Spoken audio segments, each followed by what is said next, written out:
don't. You're not selling anything. The Fed's not done, and I'm going to tell you why. Welcome back to Sean's. I'm trying to do a different. Welcome back to Sean's show, guys. Episode 43.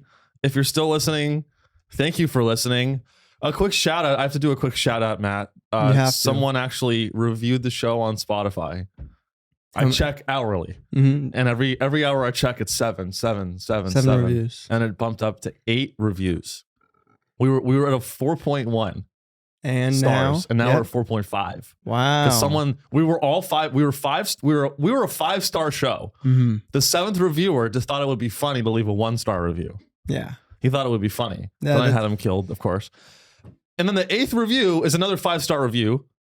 I have a spreadsheet of the reviews and the ways that they could be reviewed to get to the number that we have. Mm-hmm. So now we're back up to 4.5, which is in the top one for the first percentile of shows. So thank you for, if you like the show, review it on Spotify, because it gives me hope that this is going to be something when you do stuff like that. Because it's this or I'm going to be an oil billionaire, and I will wreak havoc on your community. Mm-hmm. People don't realize the gravity of not reviewing. Yeah. Let me just lay out the pros and cons real quick of reviewing the show. Because you are evil. I am on the verge of being evil. Mm-hmm. I'm a white man. I'm college educated. I worked in finance. I could be one of the most evil people on the planet. And I'm not doing that because I want to have fun. But if you guys don't want to have fun with me, then I don't really know what we're doing here. Yeah. So go ahead and review the show. And you're screaming at a guy wearing a fedora in the middle of the afternoon. That's Matt, those kind of conversations only happen with evil guys. That's right. I mean, if you engage with a man in a fedora, you've stepped. You've chosen the wrong path. You're at rock bottom. Mm-hmm. From SpongeBob. Yes. If you talk to a man in a fedora, you hang out in advanced darkness. Mm-hmm. This is gulp. Advanced darkness. Is that a SpongeBob That's quote? a SpongeBob quote. I'm missing that. Or it's Nick Fuentes. Yes. Nick Fuentes says that when he goes into a bar. Can we talk about Nick? Do you know Nick Fuentes? I'm sure you're an online guy. What do you think about Nick Fuentes? I think Nick Fuentes is bad. Okay, now what do you really think about him? I think there is some adjustments he choke could up make. On the mic, boy. I think there's some adjustments he could make. I mean, he's a psycho. Yes. And like I see him on Twitter. I see clips of Nick Fuentes on Twitter. I'm like, what is going on? He's not well. What is going on there? Like, and he has I'm radically pro free speech. I am. But when I see things like Nick Fuentes, I'm not pro free speech. You're not? No. What's your take on free speech? I wish I was in charge of the way everyone could talk and do things. I mean that. Well, I don't think I'd abuse it. I just think if it's your time to be done, no more. Right. No more. So like you're pro cancel culture.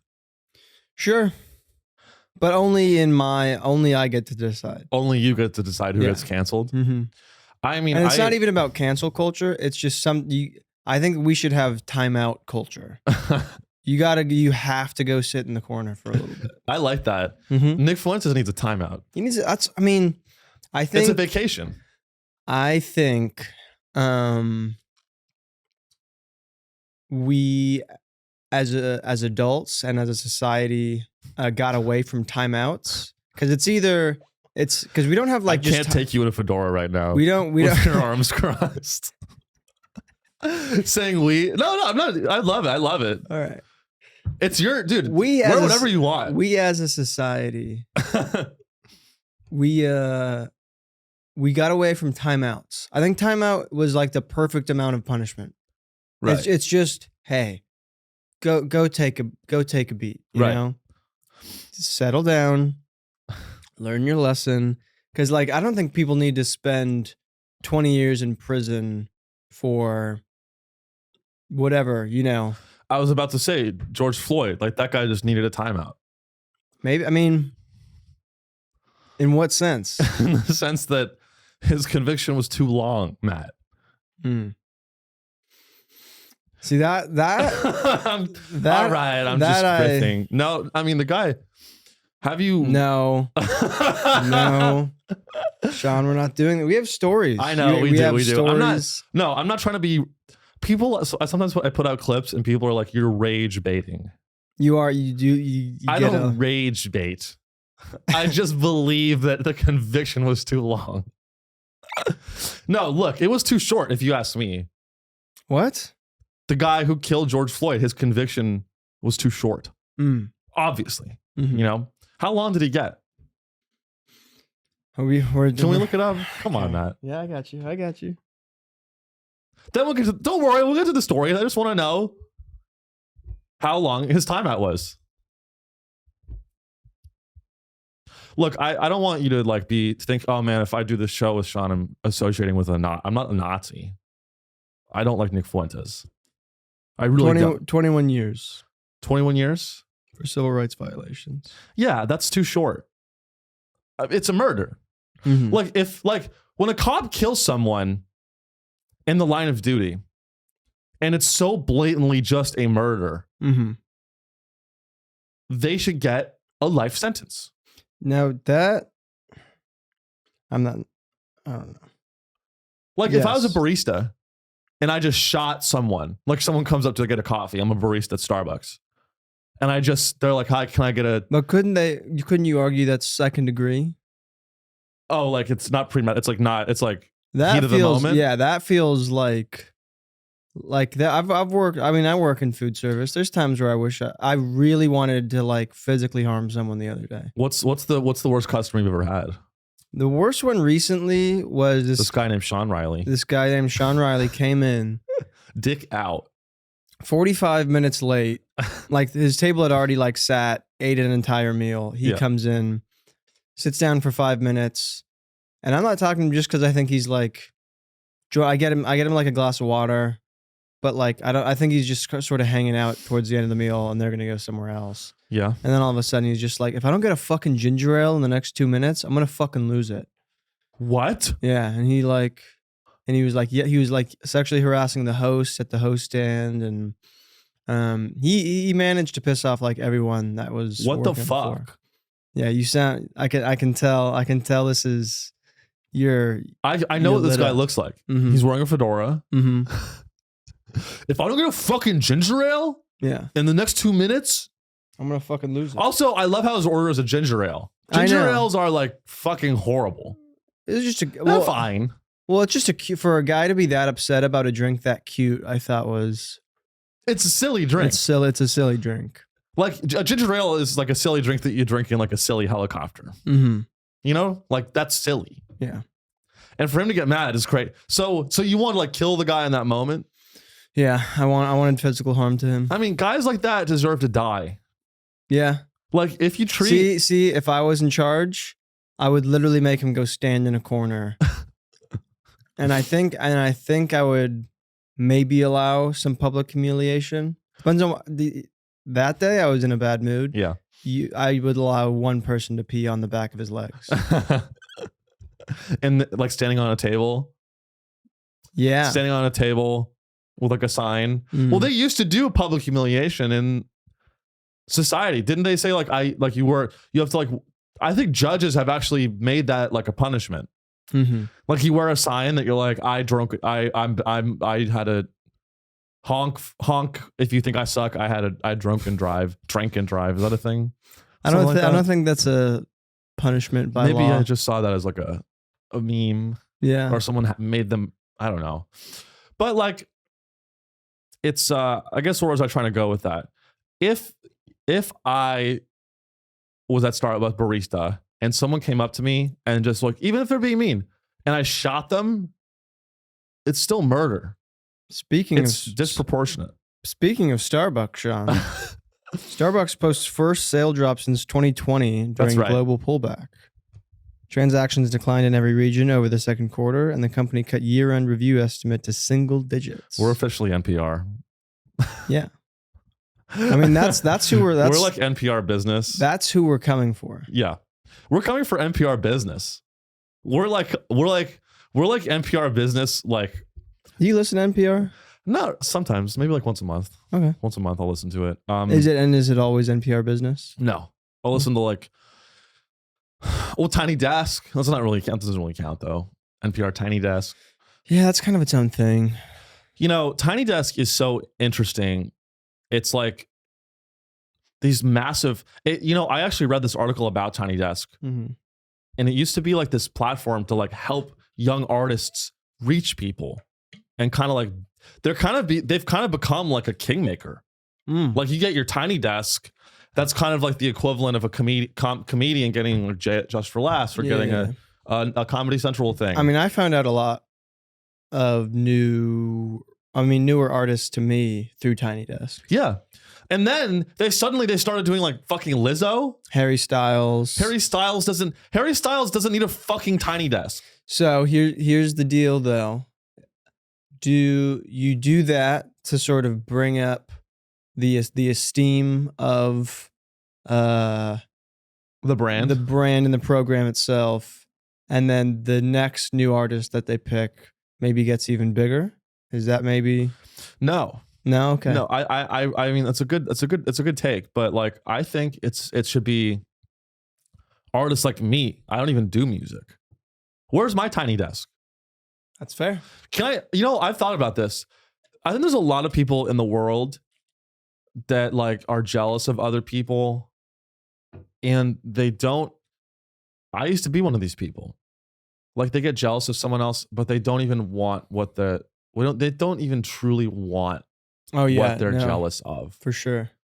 You know what I mean? No. I had a big problem, I'd say like 2 or 3 years ago, where anyone who would get anything in the world, a field I'm not even affiliated with, I would get pissed. I'd be like, that's bullshit.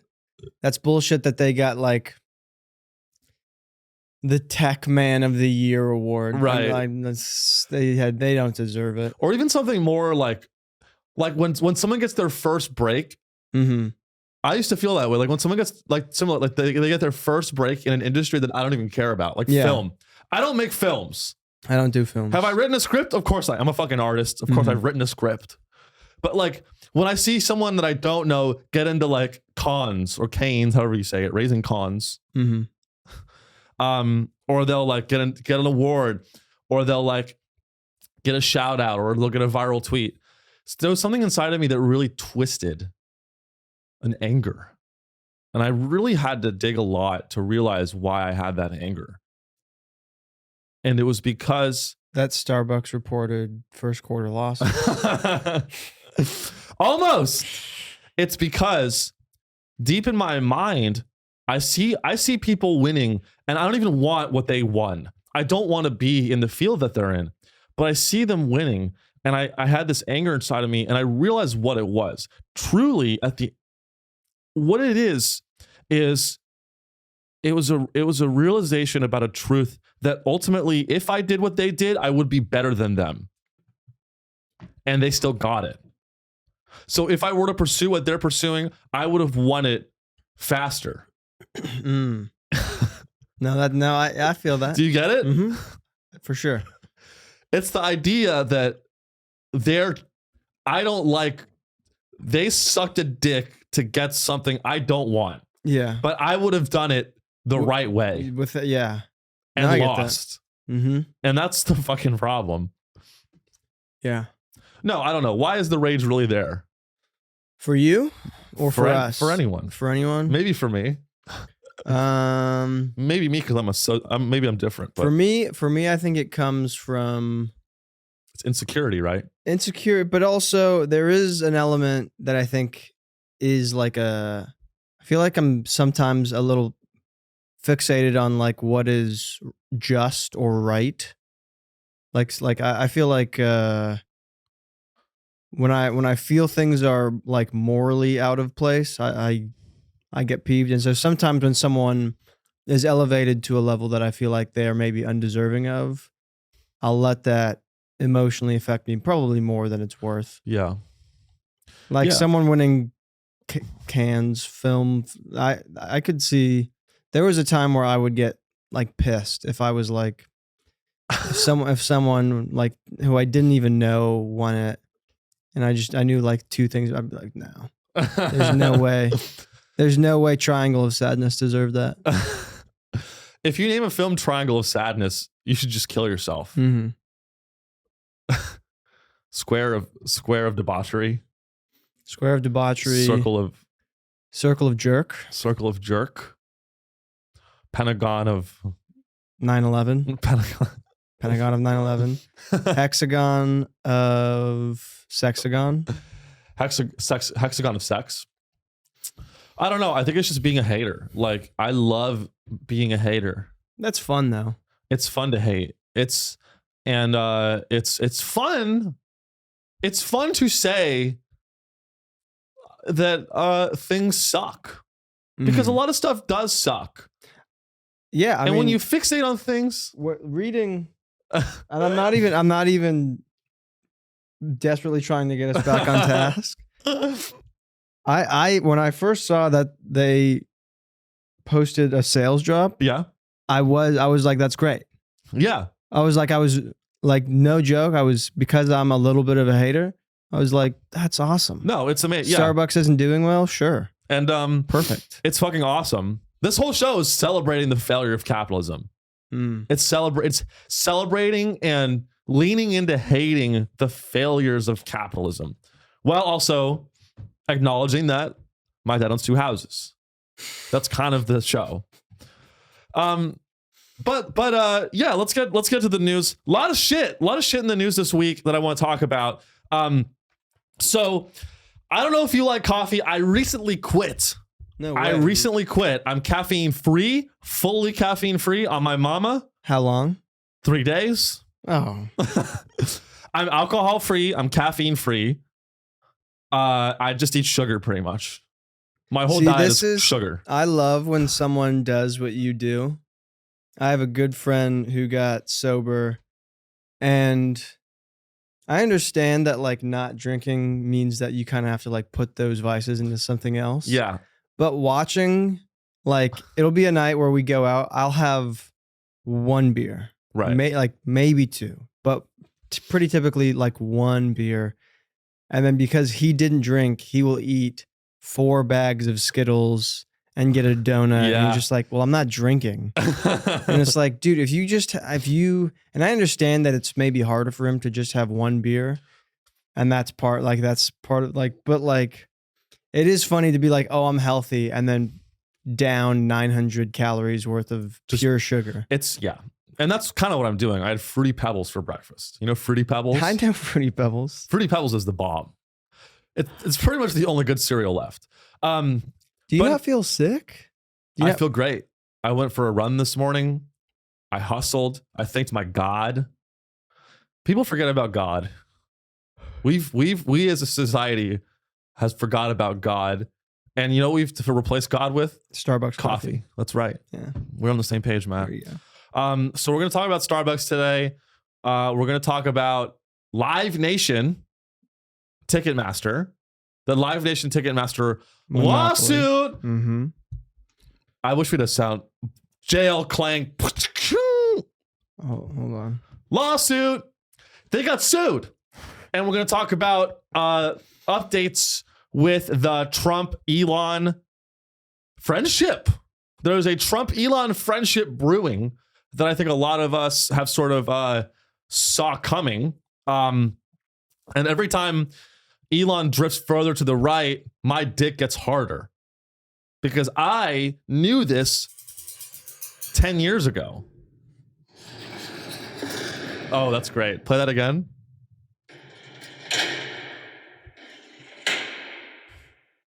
Is this a recording of you having sex yesterday? Lawsuit.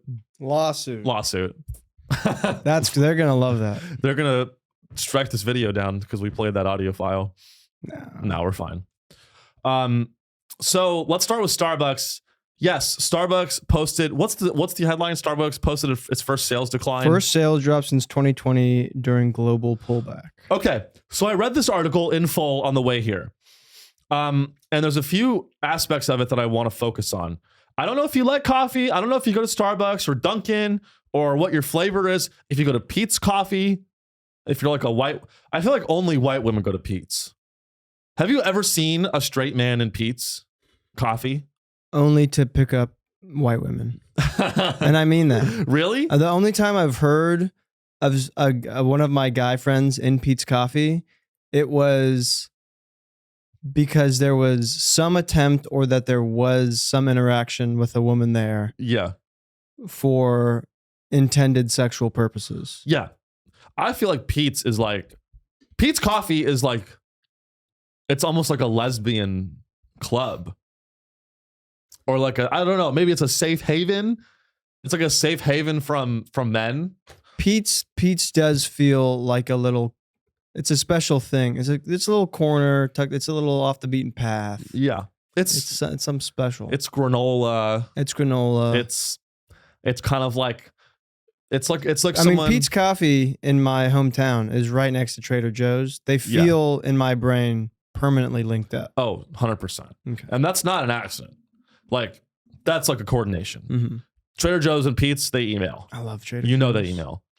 I know I'm not supposed to love companies, Sean, but I love Trader Joe's. No, I love Trader Joe's is more of a cooperative. It's right. not really a company. Yeah. It's sort of a socialist cooperative. It's a vibe. That, generates billions of dollars of revenue a year. But it's a cooperative. It's a cooperative. It's fun. Mm-hmm. The people that check you out at Trader Joe's are talkative. Yes. They go, oh, how you doing? Mm-hmm. And then you think, wow, they're happy. People at Starbucks? No. Not happy. So what did I write down? I had some notes on this story here.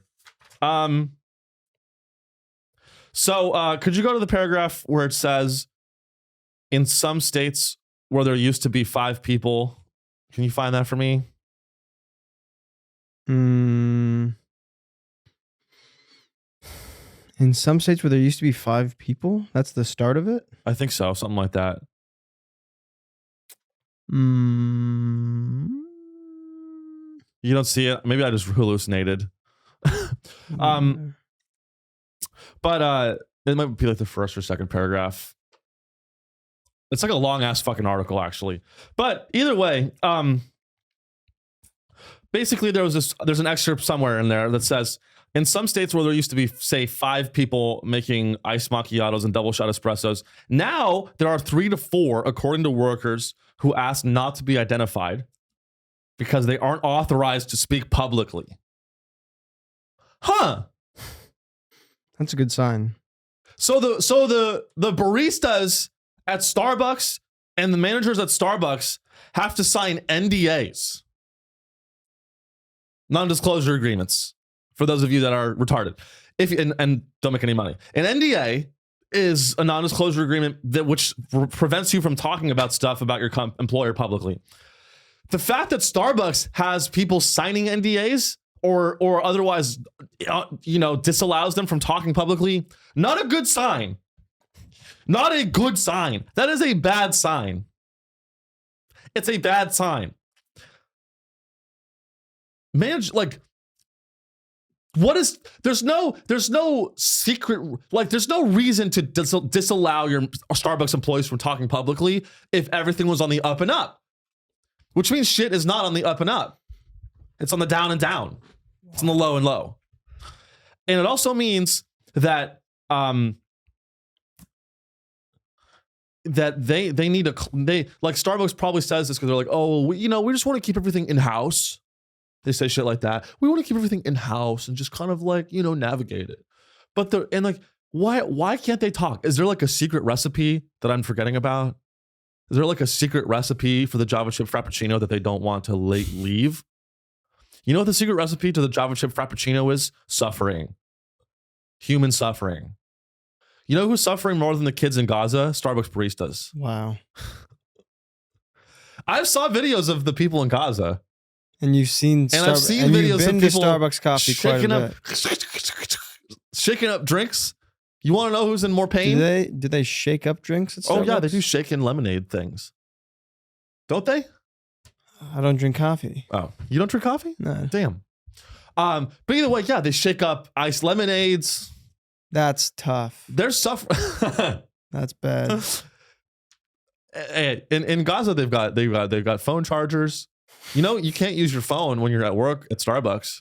You could use your phone in Gaza though. Can they? All right. Let's read some. Is there anything else interesting in there? I had one more note. It says that they're like getting ready to like sort of make desperate pleas to get customers back. They want to do boba drinks. Ugh. Sorry, Maxim. I know you love Japan. They want people to start using. I love boba. They want to start people using the app. They're trying. They're really trying to get people into the like rewards program.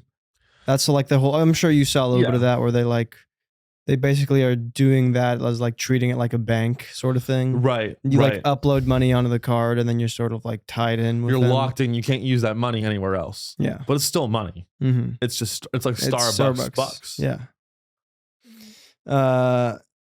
We were not pleased with the performance. We really sharpened our focus and have a very clear path going forward. That's CEO energy. That is clear. That is good. This is bad, but what we're trying to do is good. Yeah.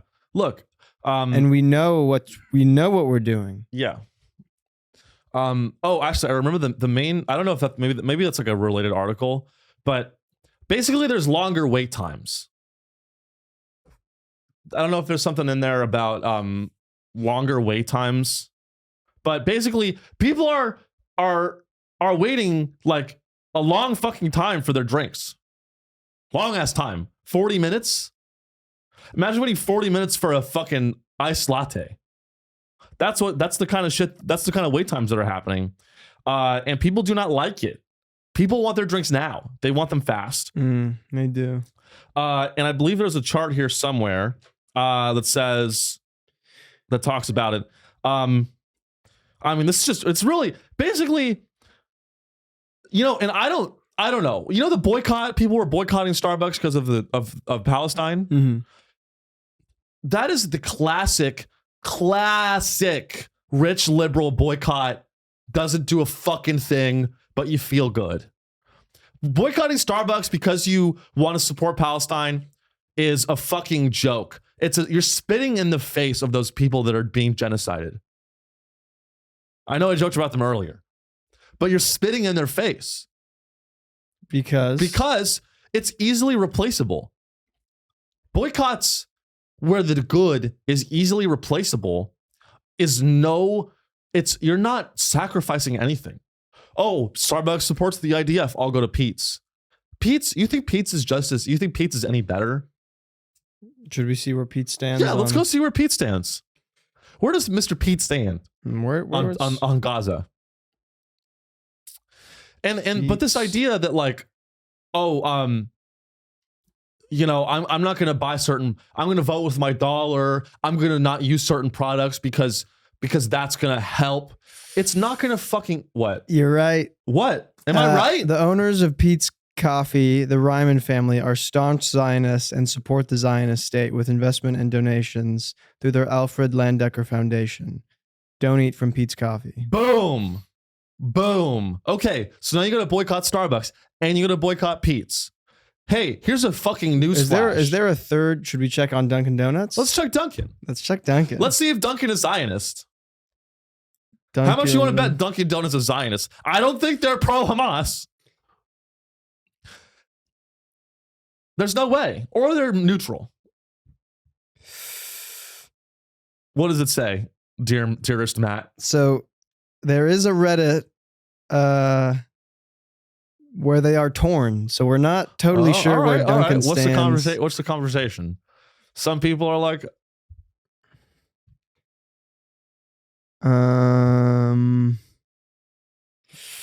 Okay, here's the question. I'm sorry. Please remove if not appropriate. But I didn't know where to really ask this. So basically, oh, by the way, this is r/Muslim Lounge.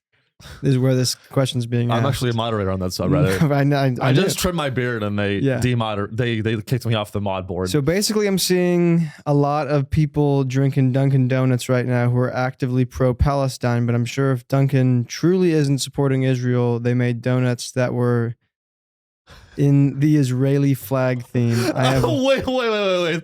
Start over.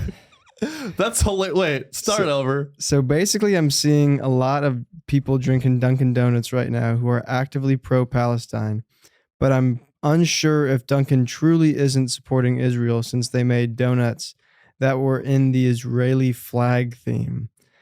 I have also heard people say it depends on where you buy since Dunkin' Donuts is franchised independently.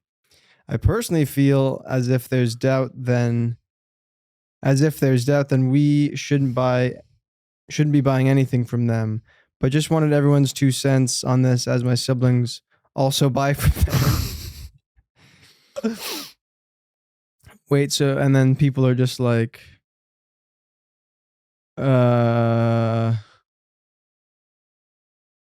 don't know if you have these nearby, but I've been buying from Stan's Donut. I mean, Stan's? Here's the thing. If the top 3 coffee businesses are Zionist,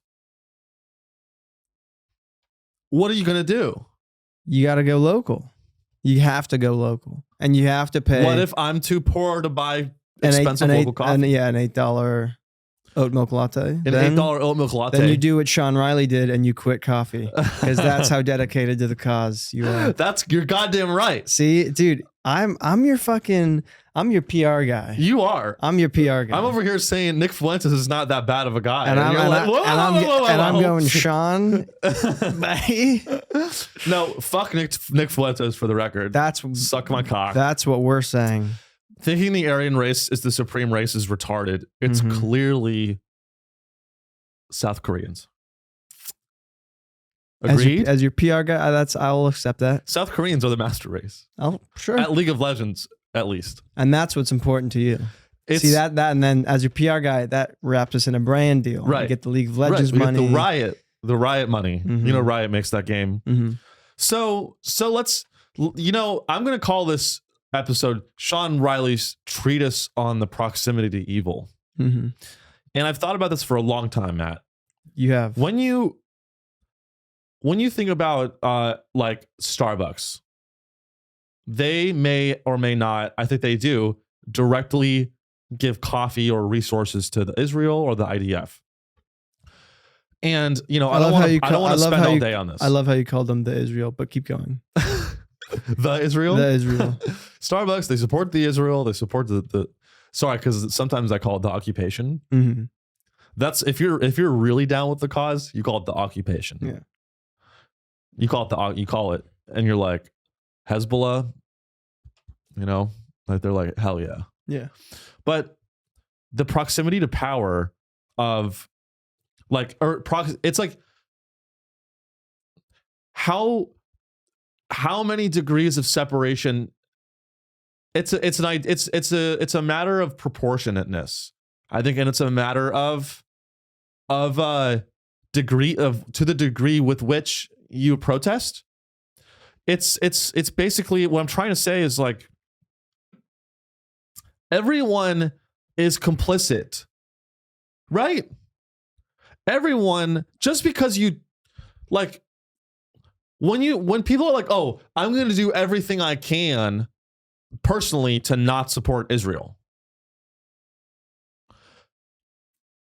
That might not be that much. And ultimately, existing in America, you're going to do certain things that support Israel that are out of your control. And all I'm saying, I'm just a cynical guy. All I'm saying, guys, is it's really, it's like, it's more about, and again, I'm not saying that you shouldn't boycott. It's your choice. You can boycott what you want to boycott. You can even disagree with me on this opinion. All I'm saying is like, when you boycott Starbucks because you want to stop a genocide, it's more about your ego than actually stopping the genocide. How do they stop the genocide? You can't. That as You your can't. as your PR guy is going to be tough to spin. You can't stop. So far, we have keep buying Starbucks, and the genocide will persist. Sean, that's going to be a tough sell. That's going to be a tough The sell. genocide marches on. The iced lattes are flowing. They keep a flowing. The iced lattes keep a flowing, and the rockets keep blowing up. No, guys, I don't want to focus. There's so much conversation about Gaza. I'm tired of it. I'm sorry. Guy who just talked 15 minutes about it. No, I know, but like I'm tired. Like everything goes back to Gaza these days. I feel like maybe it's me. All right. How does this Live Nation have to do? Maybe it doesn't. Maybe we finally get something that's not Gaza. All right, maybe we do. There's actually, before we move on, there's one more thing I want to say about Starbucks. Oh, can you just go back to the Starbucks story and Control F for Apple F for countdown clock? There's this thing that Starbucks implemented that I want to talk about. I think you got it's not showing up. I think you got the wrong article. Damn it. Let me see. You know, Bloomberg sometimes updates their articles and like changes them, which is fucking annoying. Give me 1 sec, guys. I'm finding it. Let's see here. Countdown clock. What the fuck? Where is it? Yeah, there's a bunch of shit you said that wasn't in the article. Yeah, maybe it's the wrong one. Guys, bear with me. God fucking damn it. Hold on. This is crazy. But basically, Starbucks has implemented a countdown clock, and it flashes when you talk with the customer too much. And this Bloomberg article talks about it in great detail. So I'm just looking for it right now. I believe it's on like the extended version of this article. Give me a sec, guys. Bear with me. I hope you're having a good day. Here we go. Got it. Ready? Some employees highlight a countdown clock near drive-through windows that turns red if baristas exceed 30 seconds per order as a source of stress. That's right. So if you're a barista at Starbucks, I don't know if it's nationwide, but apparently you can only talk to each person for 30 seconds or a red light turns on, which is basically like, it's like a light in comedy. It's like, wrap it up. Yeah. Like, get off the stage. So you can only talk. You try to get the order in 30 seconds. And that is one way I think that it's a bad solution to a problem it's a bad solution because the reality of the Starbucks situation is I saw there's a chart on the article if you want to go look at it. The number of stores increases every year. But since 2020, the number of workers has decreased every year. So that's the fucking problem is you guys are understaffed and Starbucks is trying to squeeze more out of fewer and fewer people. And that leads to these long ass wait times. And you know, I think people like are frustrated, myself included. When I used to drink coffee, old me 3 days ago. the old me, which I was at therapy. Actually, I don't know if I should tell a story. You don't have to. I'll generalize it. Have you ever noticed that like women will talk shopping? Women be shopping. That's true. They like talk about their old. I don't know if this is just me. You ever notice women talk about their old selves in the third person? Like Sean used to have a big problem with this. When you're saying that, like, is that what you're... Yeah, that's what I'm talking about. Mm-hmm. Like they'll be like, oh, 15-year-old me, he wouldn't have wanted that. Yeah, 15-year-old Sean. He wouldn't have looked at me now and said, good job. Yeah, no, I know. Is that like a female thing? I can't say conclusively so, but I'm familiar with that as a general. I've heard that. Yeah. I don't know if it's just a chick thing. I feel like it's very feminine to like look at your past self as a different person and then like see that's interesting. And then like tell a story about it. That's interesting. I feel like when I even though I probably shouldn't, I view stupid shit that I did at like 11 years old. I'm like, that was me. And people are like, oh, you were just a kid. And I was like, no, I knew. That's the way I feel too. I think it's actually a way to escape your choices. Yeah. It's socialist. It's fucking socialist is what it is. Yeah, get him, Sean. When you talk about your past self and you use the third person, not only is it cringe, it's also socialist because you're releasing yourself from that person as if it wasn't you that did those things. So you're going to own your... On Sean's show, we own our choices. On Sean's show, we shop at Starbucks if we want to. If we want to. If we want to. You don't have to. Tell you what I do to fight Starbucks. I get the free waters. You get the free waters. You get the free. I give them nothing. You're fighting the Zionist cause more than anyone else I know. Mm-hmm. You extract value from Starbucks. Always. You're wasting that employee's time. Yep. You're taking up a spot on the line. Mm-hmm. You're taking a cup. Yep. Which causes pollution. Yep. Which makes Starbucks look bad. I'm making the wait times longer for other people. You're making the wait times longer for other people. You know, how about this? How about instead of boycotting Starbucks, that's the kind of innovation I'm talking about. We need to all just order water cups from Starbucks for free. Waste their money, waste their time. So, but anyway, I do want to circle back to this. Like, I just don't like it when people are self-righteous and performative and think that they're better than me because they don't fucking buy a coffee at Starbucks. You're not better than me. That's what this is about. That's what this is about. It's about, you think I'm a piece of shit. A lot of people think I'm a piece of shit because I go to Starbucks and I don't engage in the boycotts that everyone else engages in. And they're like, well, every person counts. It's the same thing as every vote counts. Every vote does not count. Every vote counts. I voted 3 times. You got to do your part. I voted 3 times in the same election. Really? Yeah. In the primary? Yeah. Who'd you vote for in the primary? John Kasich. Was that in New York? No. Or California? No, I illegally voted 3 times. Well, that's what I was saying. Yeah. John Kasich? Who was he? He was the guy that lost to Trump in 2016. Oh, okay. Yeah. You illegally voted from California? Mm-hmm. John Kasich. And then who'd you vote for after that? John Kasich. Is he a Republican? Mm-hmm. I'm surprised you don't know this. I'm also lying. Oh. Yeah. I did not commit voter fraud. Oh. If you did, I don't give a fuck. Yeah, me neither. But no, dude, it's like, I mean, you know, I could be wrong about this. This is just my opinion, but I really do believe that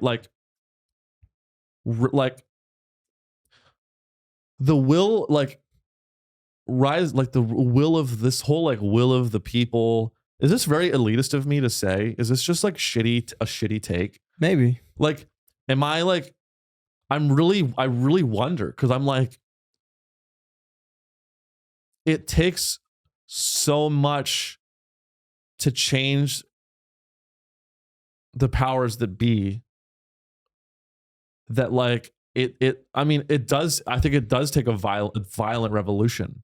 Mm-hmm. Yeah. And ultimately, I think a lot of people are, if it really came down to it, when the rubber hits the road, how many idioms can I use? When the rubber hits the road, at the end of the day, when the landing gear hits the tarmac, when the bullet leaves the chamber, a lot of people, when the cum hits the woman's face, when the jizz cum shot happens, a lot of people, I think, are not willing to get down with a violent revolution. And I don't like the hypocrisy, because a lot of people that are ultimately going to side with the imperialist Western world boycott Starbucks, and they think that they're down with the cause of a violent revolution, and you are not. Well, I think you have a bachelor's degree. I think you have a master's degree. So here's my take on that: is if Neil Brennan has a joke about this, and like people who are like very pro Second Amendment to like fight a tyrannical government and stuff like that. Yeah. It's like, it's 200 guys with guns in a field, and then on the other side, it's one guy with a drone, and they say ready, set, go, and then the guy with the drone just immediately obliterates him. Right. And I feel like maybe when it comes to like the violent revolution, it maybe seems like too big of a task to take on because of how militarized governments have become, so far removed from what everyday citizens are capable of. And maybe you got to go after the money as just an attempt to fix it. We could just be fucked. Yeah. I mean, that's a great bit. And it's fuck hope, fuck you. Sean Riley, 2024. That's our campaign. Fuck hope, get that bag. Fuck hope, get that bag. Fuck hope, get that bag. That's that new Sexy Red song that's coming out soon. Fuck hope, get that bag. That's good. She's like, I'm not like Obama. Fuck hope, get that bag. That's good. That's good. I don't like Obama. Fuck hope, get that bag. Get that bag. Like I really, and like it's, if you really want to do something to save that country, it's time to get into politics. So let me get this straight. There's 8 genocides going on in the world, or whatever the number is. And that disallows me from living my life and being happy until those genocides are over. I didn't cause them. Why do I have to end them? I have to be involved in ending them, and it caused them. We the people have to clean up. That's what people said in all the previous genocides. is guys, I didn't do it. Guys, come on. What do you mean, guys? That's true. You got me there. But like, I'm not turning a blind eye. I admit that it's happening. Great. That's what they're looking for. People in Gaza are like, well, at least Sean knows. At least he's got his eye. He's not helping, but at least he's fucking. That's more than most people. A lot of people deny it's happening. Yeah. I acknowledge it. I also have to acknowledge that I want pussy. So hold on. Let's take 2 scenarios, right? Okay. Someone committed arson. The house is burning. Right. Who's the better person in the situation? The guy who goes, man, that fucking house is burning. They're good. They're good. Or the guy who just turns around and goes, I don't see the house burning. I'm looking at you. The house is there, but I can't see the house. Right. I feel like the guy that acknowledges it's burning is better. He goes, they're both bad. Mm-hmm. Are you saying that they're both equally bad? No, I'm putting the ball in your court. Okay, here's another situation. 3 guys on the street. Mm-hmm. House is burning. One guy looks at the house and he goes, holy fuck, that house is on fire. Yeah. I'm going to stop going to Starbucks. And then he walks away. Number 2. That doesn't play into the metaphor, Sean. That doesn't play into the metaphor. Okay. So he goes, oh my God, that house is on fire.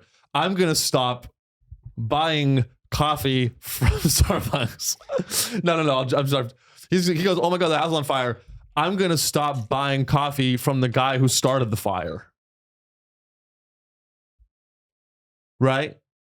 I think of those 3, I think that is the best guy. That is the best guy. Because it's I don't want to even like pay attention. Well, no. It's I like any way that I can make the guy who started the fire's life worse. That's what I'll do. Out of those three, because it's either fuck that house is burning, right? Shrug, or what house? Right. What house? First one. So, here's a fourth scenario. Ready? Okay. Four guys. House is burning, and all the guys are just like huge cum shots on each other, just fucking and sucking and fucking each other in the ass. Is the house still burning? And the house is on fire. The and house they're all is just fucking each other and being like, "You like that? You dirty daddy? You like it when I fuck your ass?" Mm-hmm. And they're fucking each other, and the house is burning. And they go, "You like that? I'll fuck you harder." And then the one guy grabs the other guy's cock and like, which guy? Where's the fourth guy? I dropped my pen. The fourth guy is watching. The guy that can't see the house is faced away from the house, jacking off, watching the other three guys have an orgy, a three-way. And the three guys are on top of each other. So the three guys the three guys are the guy not supporting the guy who committed the arson. Right. He's the bottom. He's the and then second guy is the guy that acknowledges the house is burning. And then the third guy is watching the other three guys. And the fourth guy is who? Oh, the fourth guy I didn't even mention. Joe Biden is the fourth guy. The fourth guy is Joe Biden. Yeah. And what is Joe Biden's role in all of this? He's on the top. And he's sending money to so like the guy who's not buying coffee from, say the guy that set the house on fire is a barista. Mm-hmm. The guy who doesn't give money to that barista, who boycotts that barista, he deprives that guy of $5. Yes. Then Joe Biden is also in the scenario as the fourth guy. And he also, on the other hand, gives the guy who set the house on fire $5 billion. Yeah. That's the worst guy. That guy is a hero. Joe Biden is a hero? Joe Biden's no, he's the worst guy. Mm-hmm. So I guess it's about proportionateness. And the person that doesn't buy coffee from the guy that set the house on fire, he thinks he just extracted $5 billion from the cause. Mm-hmm. And he has the self-righteousness of someone who blocked the next funding bill. And that's my problem. The people that boycott companies that support Israel, they think that they've extracted they alone have extracted all this money and that they're heroes. You're not a fucking hero. You go to Pete's Coffee, which is also Zionist, and you don't even know it. And they think that they did some damage, and it's just sad. It's just sad. If you want to make a difference in the war and the genocide, you need to kill Joe Biden. Joking. Can we please talk about Live Nation now? We'll get there in a sec. There's the last thing I want to do. Sorry, I keep going back to Gaza. I mean, the last thing, Israel bombed the fucking Rafah. Yeah. They said they moved them all to Rafah, and they said Rafah is a place where you'll be safe. Then they bombed the tents.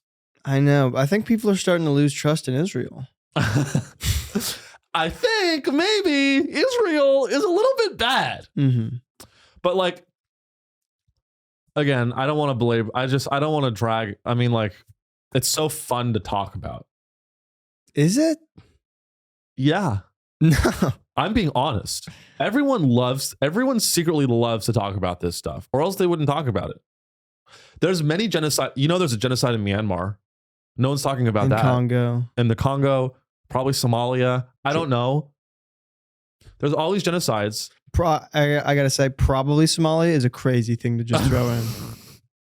That's crazy. Is that racist? I think so. Oh, I'm sorry.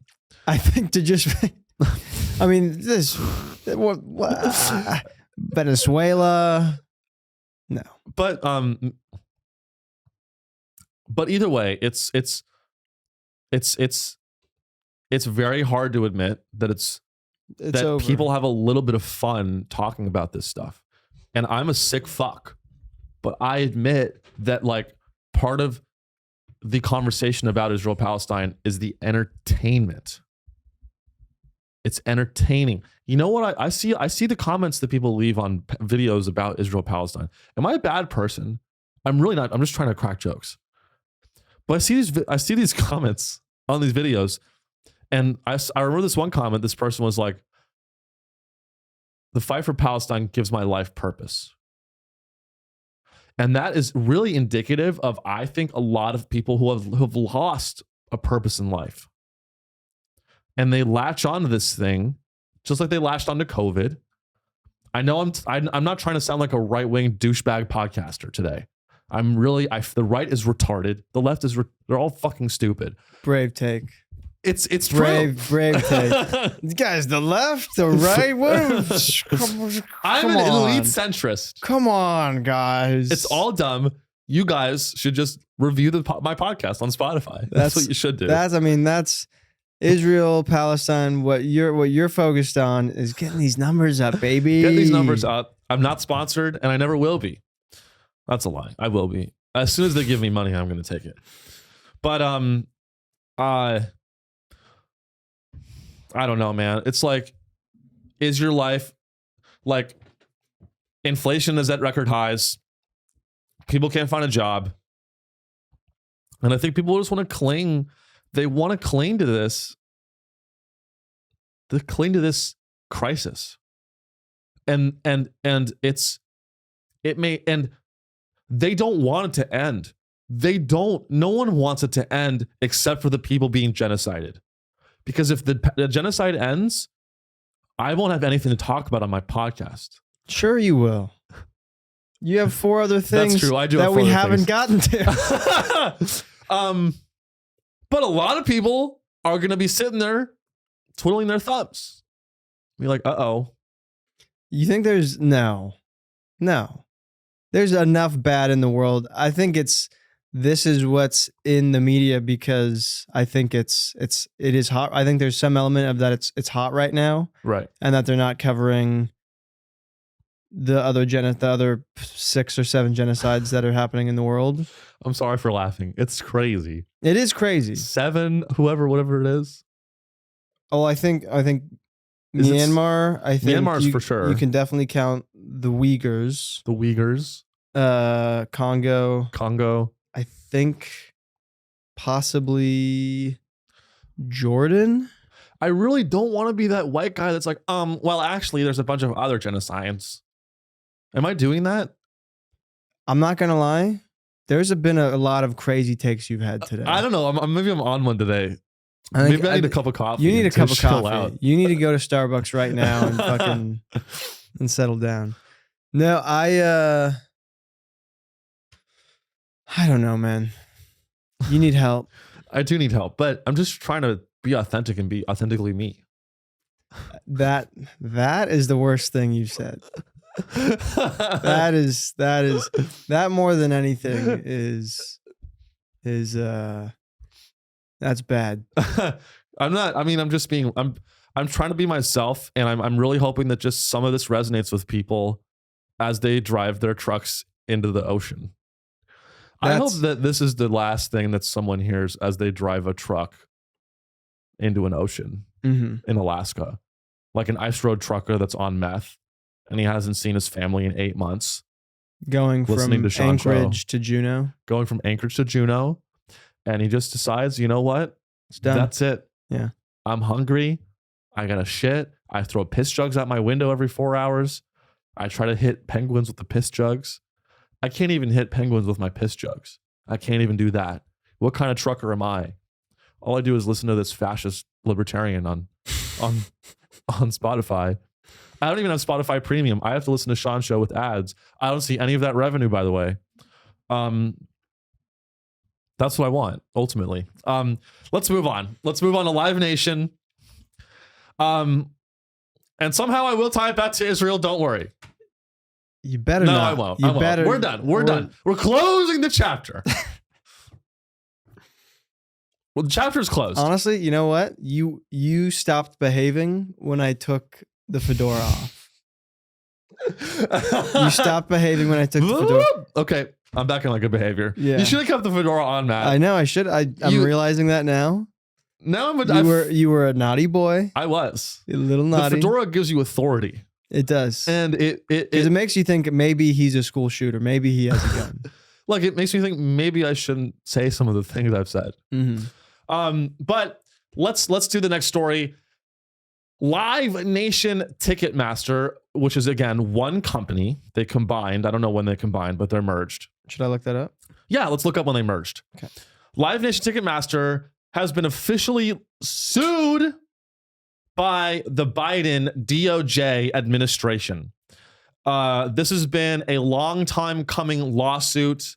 A lot of people have been expecting this lawsuit from the DOJ. And it's we're going to look at both sides. As always, we look at both sides on Sean's show. We try to be objective. So we're going to read merged in 2010. Merged in 2010. So they've been together for a long time. And so what we're going to do is we're going to read some segments from the official lawsuit statement from the DOJ, the Department of Justice. Then we're going to read Live Nation's response, which has also been published in a blog post. And we're going to see where, the different components. Is Live Nation actually a monopoly? So if you don't know, the lawsuit is basically a mandate to break up Live Nation Ticketmaster because the DOJ alleges that they have a monopoly and that they're doing illegal business practices to shut out competitors. And on the other hand, Live Nation argues, of course, that they're themselves not a monopoly. So we're going to look at that. But before we even get into it, I want to say this. What Israel's doing in God... All right. No, I'm joking. I got the fedora on. You have the fedora on. We're done with Israel. I want to say this up front. The DOJ is focusing on, let me get this straight. Let's just take one step back and try to have a little fucking common sense for once in our fucking lives. The Department of Justice, who is supposed to be this esteemed group of lawyers from the Ivy League, economists, PhD economists who study marketplace dynamics, they are supposed to get together and look at the marketplace, and they are have this mandate, this authority to look and break up monopolies. And what they've done, this team of the smartest fucking people we can bring in America, staffed at the DOJ with the mandate of breaking up monopolies and helping protect consumers. And what they've done is they've decided to sue a ticketing platform. Out of all of the companies, let's just think about all the companies that are out there that you could sue for being a little bit anti-competitive. And the first one that they go after is Ticketmaster, a company that I use once a year. They're trying to get those Gen Z votes. They are trying to get those Gen Z votes, because what I'm getting at is there's a few other companies.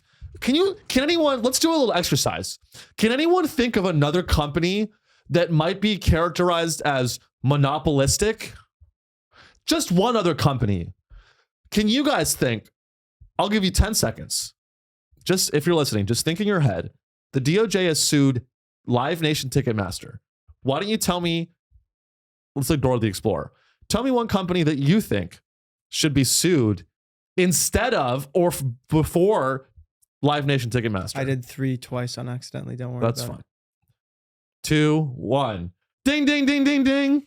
If you said Amazon, Google, or Meta, you might not be a retard, because those are the monopolies in America.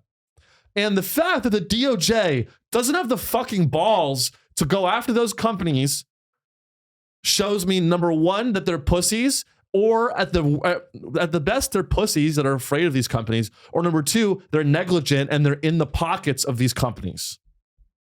Those are the only two outcomes. To go after Live Nation, which is barely a $22 billion revenue company, I think. I don't know. Can we look up their? Yeah. Can you look up their annual revenue? Live Nation Ticketmaster compared to maybe even Nvidia now. Nvidia's a. Let's look up Live Nation's revenue. Let's find out, because what I'm saying is it's a small fry. It's a small fry. You're going after the small fish. Revenue was up 32% at 2.96 billion. And AOI up 35% to 1.12 billion. Annual revenue is 23.4. 23.4 billion. Mm-hmm. Are they a publicly traded company? Let's look up their stock, because I really want to dial in on this, because it's really embarrassing what the DOJ has done. They're a publicly traded company. Let's find out. Let's find out what their market cap is. Guys, this company's only worth $21 billion. And the DOJ sued it. And let me look up another company, Meta. Let's look up Meta and find out what Meta is worth. 1.2 trillion. Let's look up Nvidia. 2.8 trillion. We're talking about a company, Meta, Nvidia. They're literally thousands of times bigger than Live Nation Ticketmaster. And the DOJ has decided to use its finite resources on an events platform that might be doing some anti-competitive practices. I think that this is good. It is good. It is right. And it is what the DOJ should be doing. Mm-hmm. Google is because fine. You missed out on Taylor Swift's Eras tour and you're pissed. I missed out on the Eras tour and I'm fucking pissed. Mm-hmm. I missed out on seeing Taylor Swift twerk with I don't think she doesn't know. She twerked with what's her name? Hillary Clinton. No, it was not Sexy Red. Doja Cat twerked on one of Taylor Swift's concerts, I'm pretty sure. Let's not Ice check, Spice. but I think you're thinking Ice Spice. Ice Spice. Is it Ice Spice? Ice Spice twerked. Ice Spice showed up at Taylor Swift's company at concert. It is basically a company. And started twerking. And it's really it's embarrassing. It's that I missed out on that because of Ticketmaster. So I just want to set the stage. Obviously, I think the DOJ is to not go after Amazon is insane. Mm-hmm. Right? Yeah. We've all heard the stories about Amazon having a product, like a business putting out a product, selling it on Amazon. Amazon copies that product and sells it for cheap. There's an emergency water leak. Oh. I'm sorry to cut. No, you're fine. I just need to pause for a minute so Super can come in. Cool. Oh, for sure. I'm going to leave it just rolling and I'll cut this. We'll be right back, guys. No, leave it in. And we are back, guys. Sorry about that. We had a little bit of an emergency water leak. I believe it was Hamas trying to stop us. It's a Hamas water leak. Yeah. They're after you. We're back. We're back. So as I was saying, let's start Live Nation Ticketmaster. Let's start with the lawsuit.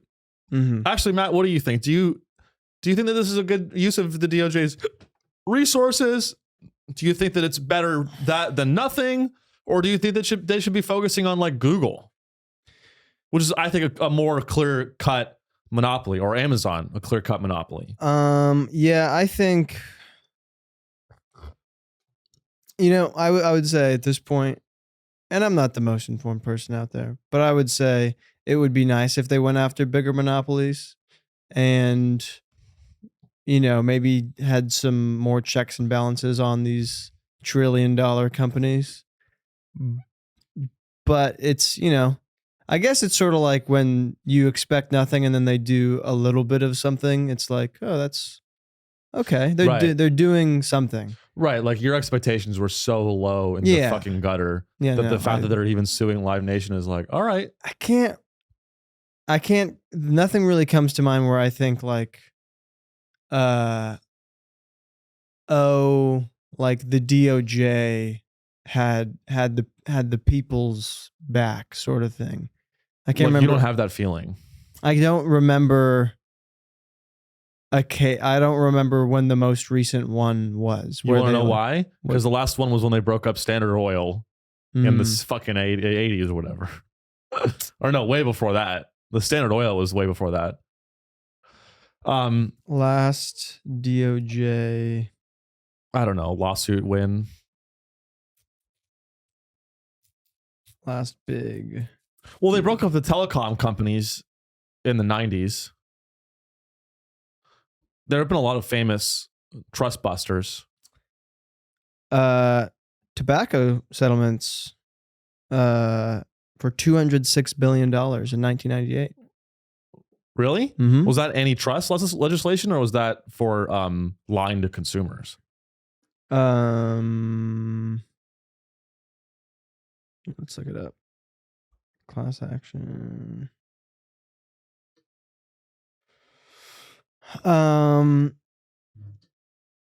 Philip Morris, R.J. Reynolds, and 2 other tobacco companies agreed to a $206 billion settlement at a minimum covering medical costs for smoking-related illnesses. Attorney generals for 46 states participated in the settlement, providing annual payments over 25 years. This is not a traditional class action due to the involvement of public prosecutors. Interesting. So that doesn't sound like antitrust. Yeah. But in any case, let's I know we're bumping up at the time here. Let's look at the DOJ lawsuit. I think it's already open. Mm-hmm. Or that's the Live Nation reaction. Let's start with the lawsuit from the DOJ. I think it's one of those tabs.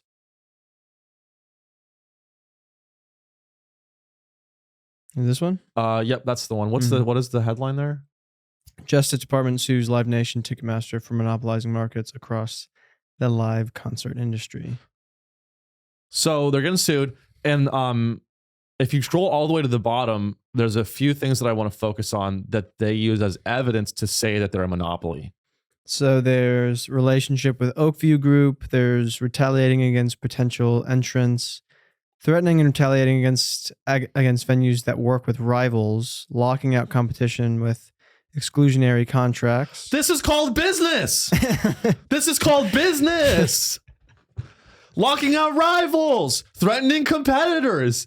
This is called doing business. And if you don't like it, then get out of the kitchen. Mm-hmm.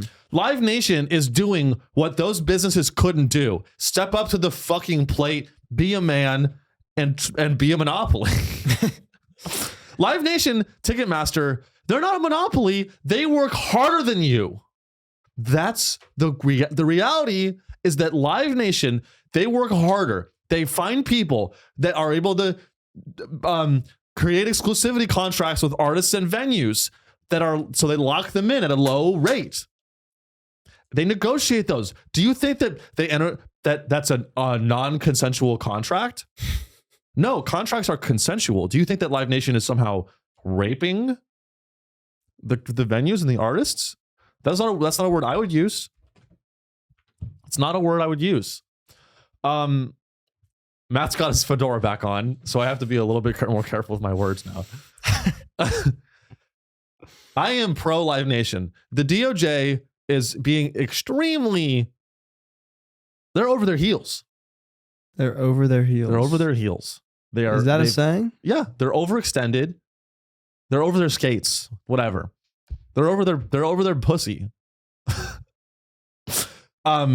It's really disgusting what they're trying to do to a business. You mean they're in over their heads? They're in over their heads. Okay. Yeah. Let's dive into some of the bullet points there. Let's read from that post. Mm-hmm. Can we read the one about locking out competitors, like the full bullet point? Locking out competition with exclusionary contracts. That one, yeah. Live Nation Ticketmaster locks concert venues into long-term exclusive contracts so that venues cannot consider or choose rival ticketers or switch to better or more cost-effective ticketing technology. These contracts allow Live Nation Ticketmaster to reduce competitive pressure, to improve its own ticketing technology and customer service. I don't see the problem. Mm-hmm. I don't see the problem. Can we read another bullet? We got threatening, retaliating against venues that work with rivals. Let's read that. Live Nation Ticketmaster's power in concert promotions means that every live concert venue knows choosing another promoter or ticketer comes with a risk of drawing an adverse reaction from Live Nation Ticketmaster that would result in losing concerts, revenue, and fans. Again, no issue. Mm-hmm. No qualms. Mm-hmm. This is called business. This is called capital. This is called hustling. Remember we talked last episode about hustling? Mm-hmm. That's an example of hustling. You know, if Live Nation, what would it, you know, people ask, Sean, what would it take for you to call Live Nation a monopoly? Even if Live Nation shot someone on 6th Avenue, I wouldn't call them a monopoly. You know why Live Nation is not a monopoly? There's no whistleblowers. There's no one going, fly. So the DOJ, I don't think this lawsuit has any merit. Let's read Live Nation's response, which is that blog post. This one? Yeah. Just the opening paragraph. Let's see what their take is. The Department of Justice and a group of state attorneys general have now filed. I hate the way they do that. I think it should be attorney generals, but it's attorneys general. I know. I Isn't don't that like annoying? That. Don't like that at all. That's very white. It's a very white thing to do. It's very up its own ass. It's very proper. I don't like it. It's legalese. It's legalese. Attorneys general. The Department of Justice and a group of state attorneys general have now filed the much anticipated antitrust lawsuit against Live Nation and Ticketmaster. This follows intense political pressure on DOJ to file a lawsuit and a long-term lobbying campaign from rivals trying to limit competition and ticket brokers seeking government protection for their business model of scooping up concert tickets and jacking up the price. Okay. I mean, it's... That's a good, I gotta say, in their defense, that's a good first paragraph. It is. It's haters. Haters are after us. Yeah. And they're lobbying. People hate lobbying. Right. People don't like lobbying. And it's also going after the scalpers. Because it's like, you know, it's a guy who picks up a ticket and then resells it for $600. It's like, it's not us, guys. It's the scalpers. It's the scalpers. It's the lobby. You gonna be on the side of the lobbyists? Yeah, you're gonna be on the side of the lobbyists. Oh, so you're pro lobbyist, pro scalper. They're basically, Live Nation is being like, oh, you think we should be broken up? You think that the DOJ is right to sue us? You're basically pro Zionist. The fedora is on. The fedora is on. Fedora on means no Israel. Yes. Yes. Let's keep going. Well, let's like dive into the middle. Just choose a random paragraph from the middle. Man, they really laid it out. Read the whole thing. You know what? Hold on. You know what they do? What? Is they bring up Alphabet, Apple, and Meta comparatively to like what they are as a company. Yeah, that chart as profit margins. Yeah. It shows that like they're like way bigger companies and that like they should be the ones sort of like being looked at. Right. As far as like if you're looking at monopolies, big and like why go after us? We're the small fry. Right. So you kind of touched on that. So they got that. I mean, don't get me wrong. Whoever is doing their shit is coming ready to play. Yeah. I mean, everyone involved is doing coke. I mean, and they're both wrong. Like, I fucking hate Ticketmaster. Ticketmaster is a platform from the 90s. Have you used Ticketmaster lately to buy anything? Yeah. It's not from the 90s. It's from like the late 2010s. It's so behind.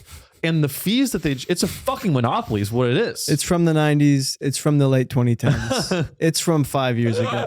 It's from 40 years ago. It's from last year. And maybe it's not a monopoly. Maybe the real thing is a bunch of software engineers that are actually smart aren't going to want to work on a goddamn ticket platform. Yeah. If you work at Ticketmaster as a software engineer, you're a bottom of the barrel engineer. You're a bottom of the barrel fucking loser.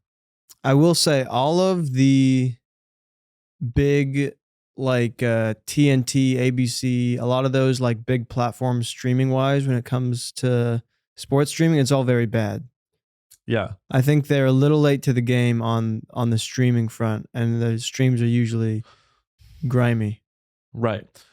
And it's like old companies aren't good at it. Right. And so that's why we need more money in Facebook, Apple, Google, all those guys. Amazon. I mean, it's pretty sad to see what's happening. I know